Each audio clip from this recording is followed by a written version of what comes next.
दोस्तों, मैं Satej Singh JRS academy YouTube channel पर आपका स्वागत है। आज हम लोग देखेंगे क्लास 12th का अगला जो चैप्टर है वैद्युत धारा। अगर देखा जाए तो ये करंट इलेक्ट्रिसिटी है, जिसे हम लोग इलेक्ट्रिक कंडक्शन कहते हैं, वैद्युत चालन यूनिट है। ठीक है, तो आइए आज से हम लोग शुरू करते हैं।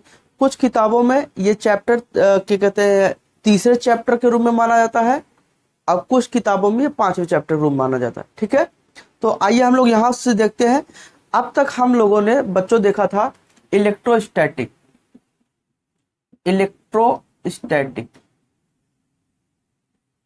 जिसे हम लोग कहते थे स्थिर विद्युतिकी।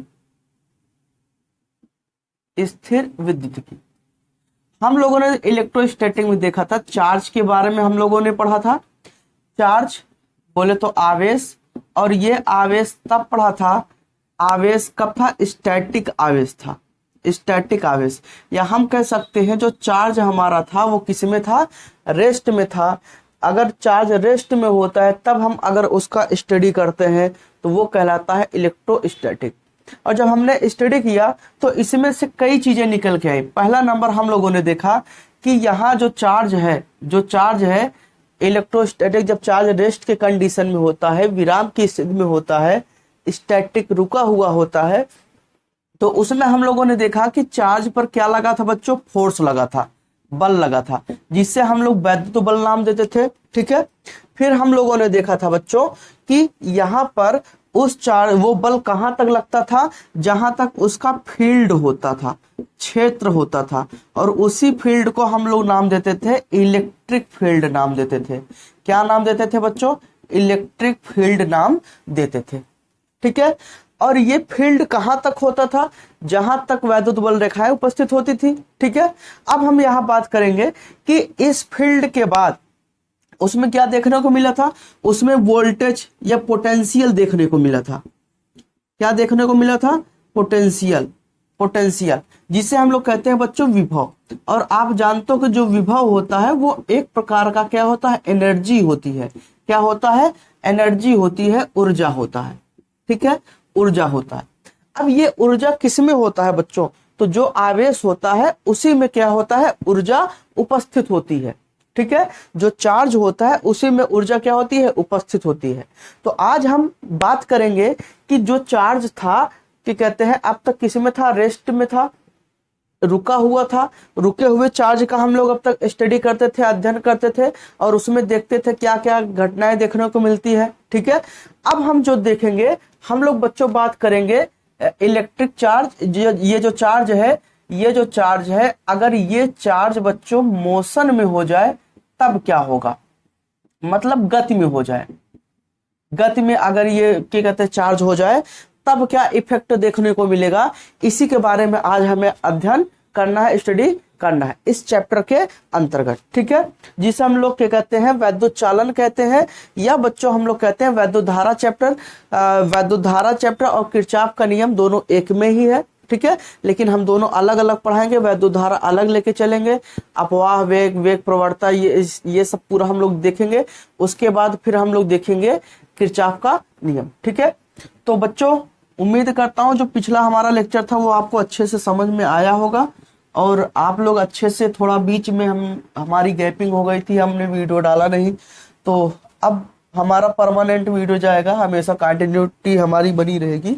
तो आइए बच्चों हम लोग चैप्टर को शुरू करते हैं। ठीक है, जो हमारा यूनिट है बच्चों वो है इलेक्ट्रिक कंडक्शन है। क्या है? Electric conduction. जो हमारा यूनिट है इलेक्ट्रिक कंडक्शन, इसे कहेंगे वैद्युत चालन, इलेक्ट्रिक कंडक्शन या वैद्युत चालन। क्या होता है बच्चों वैद्युत चालन? वैद्युत चालन ये होता है आपका कि देखिए, कोई आवेश है, अगर आवेश एक स्थान से दूसरे स्थान पर जा रहा है, मान लो ये चार्ज है, चार्ज पॉइंट ए पर है, और ये चार्ज यहां से कहां आ गया? पॉइंट बी पर। तो ये जो चार्ज है, जो क्यू है, यहां से यहां पर आ गया, तो हमने कहा कि इस चार्ज में कंडक्शन हुआ है, इस चार्ज में चालन हुआ है। तो आवेशों का एक स्थान से दूसरे स्थान पर स्थानांतरित होना ही क्या कहलाता है? वैद्युत चालन कहलाता है। तो इसका जो परिभाषा है, कई बार यूपी बोर्ड के एग्जाम में पूछा गया है कि वैद्युत चालन किसे कहते हैं। तो यहां पर हम लोग देखेंगे वैद्युत आवेशों का एक स्थान से, वैद्युत आवेशों का एक स्थान से दूसरे स्थान तक, दूसरे स्थान पर स्थानांतरित होना। स्थानांतरित का मतलब एक स्थान से दूसरे स्थान पर जाना ही स्थानांतरित या ट्रांसफर कहलाता है। होना वैद्युत चालन कहलाता है, वैद्युत चालन कहलाता है, वैद्युत चालन कहलाता है। तो हम कह सकते हैं कि अगर ये आवेश है, यहां पर पॉइंट ए पर क्यू आवेश है, अगर ये बच्चों यहां से यहां पर आ गया, पॉइंट बी पर यही आवेश आ गया, तो इसका यहां से यहां तक जाना ही क्या कहलाता है बच्चों? वैद्युत चालन कहलाता है। क्लियर हो बच्चों? आगे अब बात करते हैं कि अगर आपका जो चार्ज है, देखिएगा, अगर चार्ज आपका है, जो चार्ज है इलेक्ट्रिक, जो चार्ज है इलेक्ट्रिक, जो चार्ज है, अगर यही बच्चों मोशन में हो जाए, क्या हो जाए? मोशन, गति में हो जाए, मतलब जो आवेश अब तक रुका हुआ था वो क्या करने लगे? गति करने लगे, तब बच्चों जो कहानी बनेगी उसी को हम लोग कहेंगे कंडक्शन। क्या कहेंगे? कंडक्शन। और यहाँ चार्ज है, चार्ज का मतलब बच्चों इलेक्ट्रिक होता है, तो हम लोग कहेंगे इलेक्ट्रिक कंडक्शन। क्या कहेंगे बच्चों? इलेक्ट्रिक कंडक्शन कहेंगे। क्लियर हो बच्चों? फिर से समझिए, इलेक्ट्रिक चार्ज जो है, वैद्युत आवेश अगर रुका हुआ है तो हम लोग इलेक्ट्रोस्टैटिक कहेंगे। लेकिन बच्चों जैसे चार्ज मोशन में हो जाए, तो वहां जो आवेश जब मोशन में गति करने लगेगा, तो गति करेगा तभी तो एक स्थान से दूसरे स्थान तक जाएगा। जब ये यहां से यहां तक पहुंच गया, तो यही बच्चों कहानी क्या कहलाए? इलेक्ट्रिक कंडक्शन कहलाती है। ठीक है। अब यहां पर जो आवेश होता है, इसमें क्या कहते हैं, जब ये यहां से यहां तक जाता है, क्या कहते हैं, तो इसमें जो गतिमान होने वाला कण होता है वही क्या होता है? आवेश वाहक होता है। मतलब चार्ज कौन लेके जाता है? तो जो पार्टिकल होता है, जो वहां पे वस्तु उपस्थित होती है, वो जो यहां से यहां तक जाती है, उसी को हम लोग कहेंगे आवेश वाहक कहेंगे। अब बच्चों एक बात है कि आवेश अगर यहां पर है, अगर यहाँ आवेश है और यहाँ आवेश को जाना है, तो आवेश को अगर यहाँ से यहाँ तक जाना है तो कोई ना कोई ले जाने वाला होना चाहिए ना। अगर जैसे मैंने कह दिया, आपके पास मान लो एक बोरी सामान आपने रखा है भर के, अब एक स्थान से दूसरे स्थान तक ले जाना है, बोरी क्या हो गया? आवेश हो गया। बोरी एक स्थान से दूसरे स्थान तक गया तो वो क्या हो गया? कंडक्शन हो गया, चालन हो गया। लेकिन अब उसे ले जाने वाला तो कोई होना चाहिए, जो ले जाता है वही कैरियर कहलाता है, वाहक कहलाता है। ठीक है। अब वो उधर ले जाएगा तो कौन ले जाएगा? तो जो पार्टिकल आवेश को ले जाता है वही पार्टिकल कहलाता है आवेश वाहक। आवेश को ले जाने वाला जो पार्टिकल होता है वो कहलाता है आवेश वाहक। तो हम यहां पर देखेंगे, लिखेंगे बच्चों, इसमें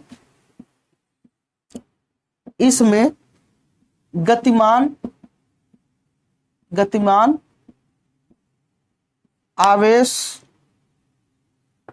गतिमान होने वाले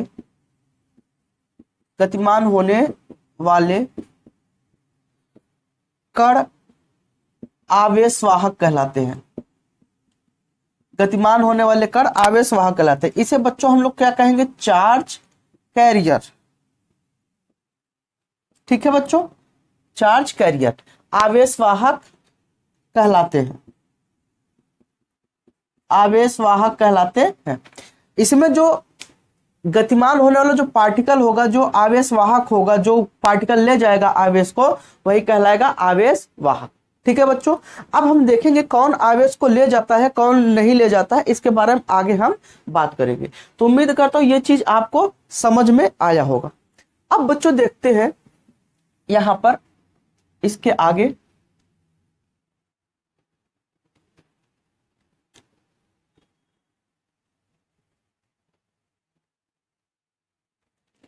अब यहां पर बच्चों देखते हैं हमने क्या देखा।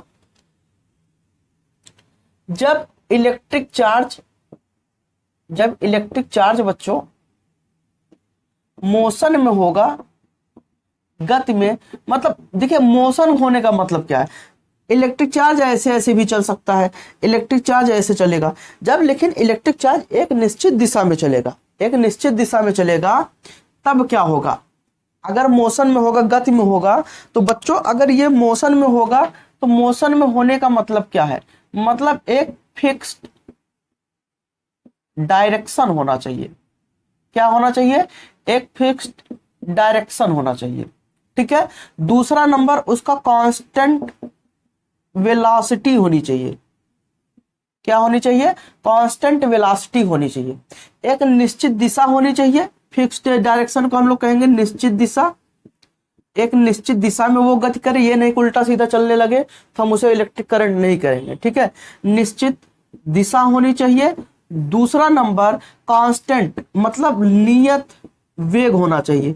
अब ये नहीं कि वेग बराबर चेंज हो रहा है, कभी तेजी से चलने लगा, कभी धीरे चलने लगा, उसका एक निश्चित वेग होना चाहिए।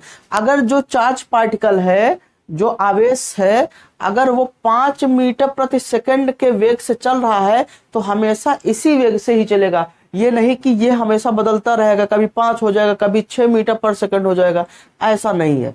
उसका एक कांस्टेंट क्या होना चाहिए, स्पीड होना चाहिए, वेलोसिटी होनी चाहिए। तो हम इसे कहेंगे कि चार्ज जब मोशन में होता है तो उसका दो कंडीशन, पहला नंबर एक निश्चित डायरेक्शन होना चाहिए, एक निश्चित दिशा होनी चाहिए। दूसरा नंबर क्या कहते हैं, उसमें कांस्टेंट वेलोसिटी होना चाहिए, एक निश्चित वेग होना चाहिए। अब बच्चों यहां पर हम देखते हैं कि जब कोई चार्ज है जब गति करता है तो उसमें बच्चों क्या होता है, इलेक्ट्रिक प्रोड्यूस होता है। क्या होता है, इलेक्ट्रिक प्रोड्यूस होता है, ठीक है।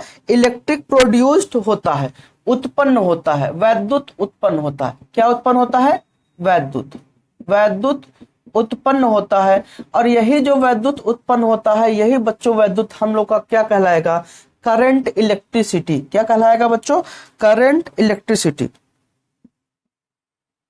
क्या कहलाएगा, करंट इलेक्ट्रिसिटी, ठीक है। इसी को हम लोग कहेंगे करंट इलेक्ट्रिसिटी, ठीक है। अब यहां पर करंट इलेक्ट्रिसिटी का परिभाषा क्या होगा, तो हम लिख सकते हैं गतिमान, गतिमान आवेशों का अध्ययन ही, गतिमान आवेशों का अध्ययन ही करंट इलेक्ट्रिसिटी कहलाती है, करंट इलेक्ट्रिसिटी कहलाती है। गतिमान आवेशों का अध्ययन ही करंट इलेक्ट्रिसिटी कहलाती है, करंट इलेक्ट्रिसिटी कहलाती है। तो बच्चों फिर से समझिएगा, अगर चार्ज आपका रेस्ट में है तो इलेक्ट्रोस्टैटिक होगा। अगर यही चार्ज आपका मोशन में हो जाए, गति करने लगे, लेकिन कंडीशन क्या है, किस हिसाब से गति करे, उसका एक निश्चित दिशा होना चाहिए, फिक्स्ड डायरेक्शन होना चाहिए, एक कांस्टेंट उसकी वेलोसिटी होनी चाहिए। ये नहीं कि उसका जो वेलोसिटी है वो बराबर चेंज होता रहे, तब वो कहलाएगा, तब वो क्या करेगा, इलेक्ट्रिक को प्रोड्यूस करेगा, वैद्युत को उत्पन्न करेगा। और यही जो स्टडी है वही अध्ययन कहलाएगा करंट इलेक्ट्रिसिटी। समझ में आ गया बच्चों, ये चैप्टर का आपका परिचय था। इसका मतलब कि इस चैप्टर में हम कुल मिला के एक चीज के बारे में बात करेंगे, वो है बच्चों करंट। किसके बारे में बात करेंगे, करंट, वैद्युत धारा के बारे में हम लोग बात करेंगे। तो जो हमारा बच्चों अगला टॉपिक होगा, जो अगली हेडिंग बनेगी, वो बनेगी वैद्युत धारा बनेगी। तो उम्मीद करता हूं आप लोगों को समझ में आ रहा होगा। मैं पूरा एकदम बेसिक से ही पढ़ाऊंगा, आप निश्चिंत रहें। और जैसा कि आपने वीडियो में जितने पिछले वीडियो थे, जितने अच्छे से मैंने समझाया, उससे ज्यादा अच्छे से मैं समझाने की कोशिश करूंगा, ठीक है। अब हमारा जो अगला हेडिंग बनेगा वो बच्चों बनेगा इलेक्ट्रिक करंट, इलेक्ट्रिक करंट। इसे बच्चों कहेंगे वैद्युत धारा, वैद्युत धारा कहेंगे, करंट, इलेक्ट्रिक करंट, वैद्युत धारा। अब एक चीज जरा बच्चों देखो, वैद्युत धारा पहले नंबर बहेगी किसी में, किसी चालक पदार्थ में। मान लो ये चालक पदार्थ है, एक ये चालक पदार्थ है, ठीक है, एक कंडक्टर है। ये क्या है बच्चों, कंडक्टर है, चालक है।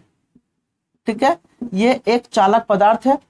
अब इसमें क्या होगा, करंट बहेगा। क्या बहेगा, करंट। ठीक है, अब इसमें करंट बहेगा तो यहां पर ये जो करंट है हम कहेंगे क्या होता है करंट। अब आपने देखा कि करंट कुछ नहीं होता है, जब आवेश गति करने लगता है वही क्या होता है, करंट। इसका मतलब कि हम लोग यहाँ कहेंगे कि जब इस चालक पदार्थ में आवेश जो चार्ज है वो बहेगा, यहां से यहां आएगा, तो तब क्या बनेगी, धारा बनेगी। आवेश अगर यहां से यहां बने जाएगा तो क्या बनेगी, धारा बनेगी।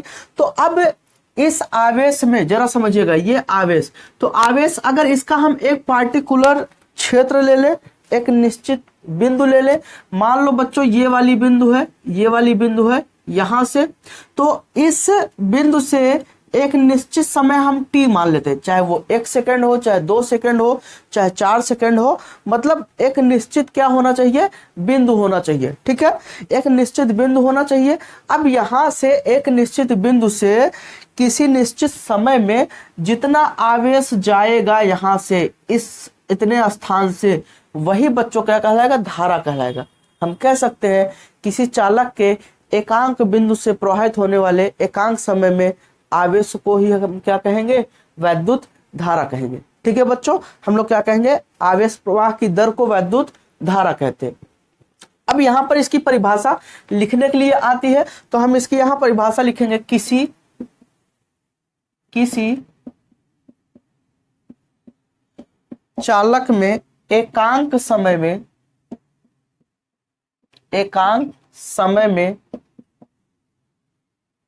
निश्चित बिंदु से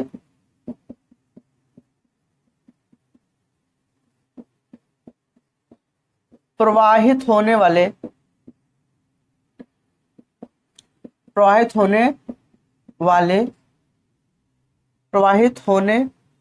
वाली या किसी चालक में एकांक समय में किसी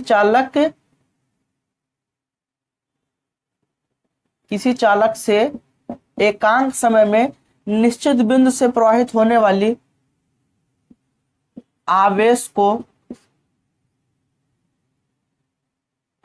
को वैद्युत धारा कहते हैं। वैद्युत धारा कहते हैं। ठीक है बच्चों, या तो इसका एक और आप परिभाषा लिख लो। अगर इसका और एक आप परिभाषा देखोगे, हम लिख सकते हैं किसी चालक में एकांक समय में प्रवाहित होने वाली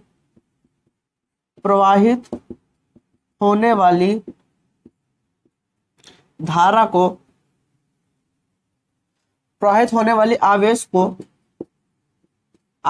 को वैद्युत धारा कहते हैं।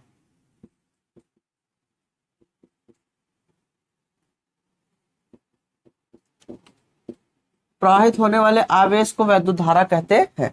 तो कोई चालक तार है, अगर उसके एक निश्चित बिंदु से जितना आवेश जा रहा है एक निश्चित समय में, तो वही कहलाएगा बच्चों, क्या कहलाएगा, वैद्युत धारा।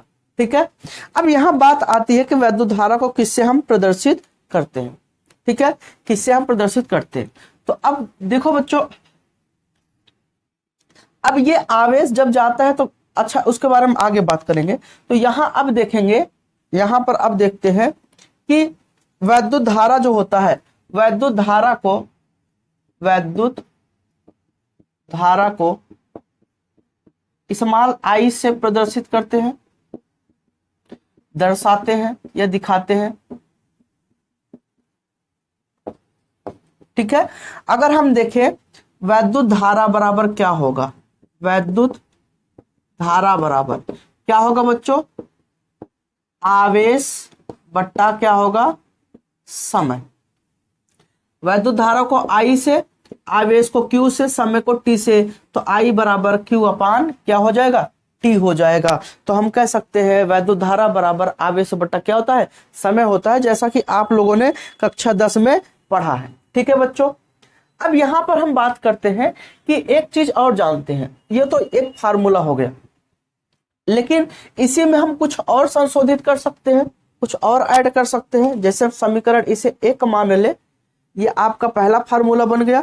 अगर हम यहाँ पर जानते हैं चूंकि Q बराबर क्या होता है N इंटू ई होता है, तो हम जानते हैं I बराबर क्या होता है Q अपान बच्चों क्या होता है T होता है, I बराबर Q अपान T होता है। तो यहाँ पर Q का मान रखेंगे क्या हो जाएगा N इंटू ई अपान T। तो I बराबर जो फार्मूला बना N E अपान क्या होगा T होगा। तो यहाँ से बच्चों हम कह सकते हैं N क्या है, नंबर ऑफ इलेक्ट्रॉन है, आपने आवेश पहले चैप्टर में पढ़ा है। Q बराबर N इंटू ई, N क्या होता है नंबर ऑफ इलेक्ट्रॉन होता है, और E क्या होता है बच्चों इलेक्ट्रॉन पर आवेश होता है, और T क्या है समय।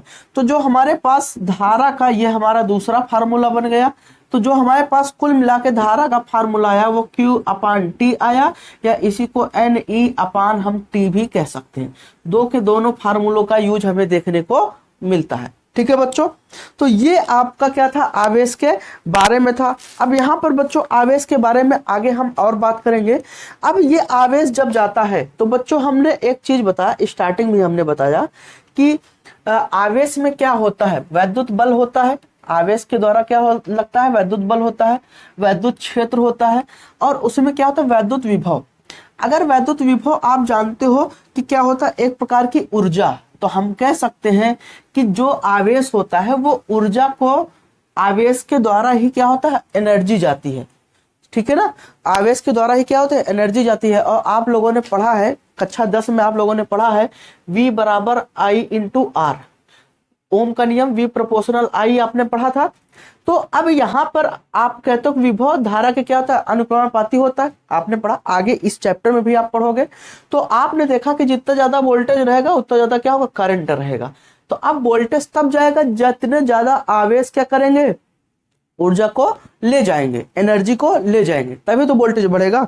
तो इसके बारे में हम आगे इस मुद्दे पे बात करेंगे अच्छे से। ठीक है, जब ओम का नियम हम लोग पढ़ाएंगे बात करेंगे तो वहां पे, जो कि इस चैप्टर में बहुत इंपॉर्टेंट होता है ओम का नियम। ठीक है, क्योंकि ओम के नियम पर ही अनुगमन वेग का क्या कहते हैं डेरिवेशन आता है, अनुगमन वेग के आधार पर ओम के नियम का सत्यापन भी आता है, तो उस पर हम बात करेंगे। ठीक है, अब बच्चों यहाँ पे इसके मात्रक की बात हो गई, यूनिट क्या होगा इसका, जो मात्रक होगा बच्चों वो क्या होगा, इसका मात्रक क्या होगा, इसको इसके बारे में हमें देखना है। ठीक है, तो आप लोग जानते हो मात्रक अगर बच्चों निकालना है तो हम लोग जानते हैं क्या I बराबर Q अपान क्या होता है T होता है। अब धारा का मात्रक निकालना तो ये बच्चों क्या है आवेश है ना, ये क्या है आवेश है, और ये बच्चों क्या है समय है। तो अगर यहां से देखें तो यहां धारा का अगर हम लिखें धारा का मात्रक, धारा का मात्रक तो क्या हो जाएगा बच्चों आवेश का मात्रक, आवेश का मात्रक बटे समय का मात्रक, समय का मात्रक। और आप जानते हो आवेश का मात्रक बच्चों क्या होता है कूलाम होता है, क्या होता है कूलाम। और समय का मात्रक बच्चों क्या होता है सेकंड होता है, क्या होता है कूलाम सेकंड। तो हम कह सकते हैं यहां पर जो धारा का मात्रक होगा वो होगा बच्चों कूलाम प्रति सेकंड, और इसी को बच्चों हम लोग कहते हैं एम्पियर। क्या कहते हैं एम्पियर, एम्पियर। ठीक है, इसे ए से लिखते हैं एम्पियर। ठीक है, तो एम्पियर आपका इसका क्या होता है एसआई यूनिट होता है, क्या होता है एसआई यूनिट होता है।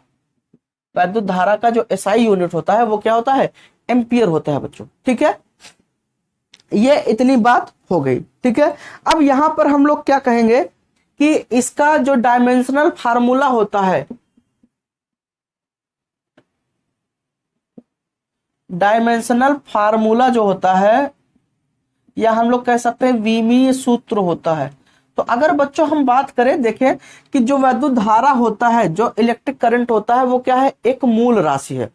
जो वैद्युत धारा है, जो वैद्युत धारा होता है बच्चों, वैद्युत धारा ये क्या है एक मूल राशि है।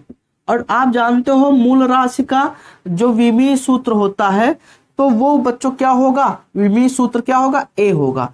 तो हम कह सकते हैं इसका जो विमीय सूत्र होगा बच्चों वो क्या होगा कैपिटल ए होगा। ठीक है, विमीय सूत्र क्या होगा कैपिटल ए होगा। क्लियर हो बच्चों, इतना समझ में आ गया। अब यहां पर इसके फार्मूले की बात हो गई। अब यहां पर हम बात करते हैं एम्पियर की, किसकी बात करते हैं एम्पियर। आप जानते हो यहाँ पर एम्पियर है। अब एम्पियर के बारे में हमें बात करना है। आइए देखते हैं।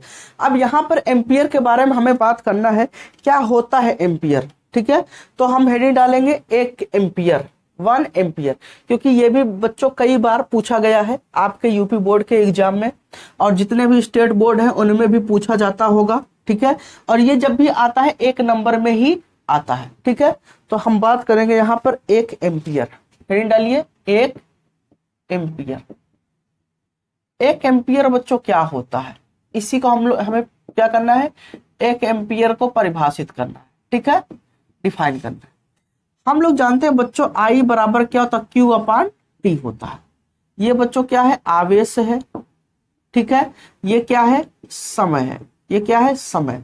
तो हम यहां क्या कर सकते हैं, अगर यदि Q बराबर क्या ले ले बच्चों, 1 कूलाम ले ले। क्या ले ले, 1 कूलाम।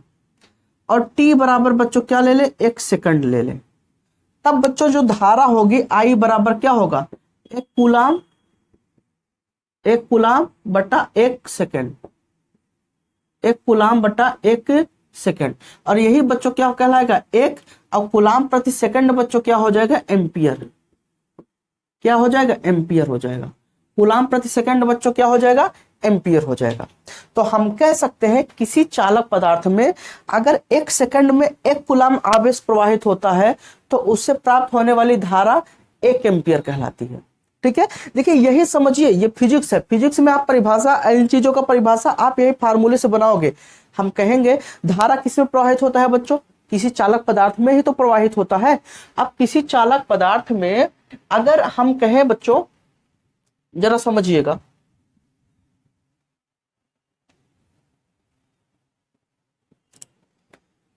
हम यहां बच्चों कहें कि ये है, तो हम कहेंगे कि किसी चालक पदार्थ में, किसी चालक पदार्थ में या किसी चालक में, किसी चालक में 1 सेकंड में, 1 सेकंड में 1 कूलाम आवेश।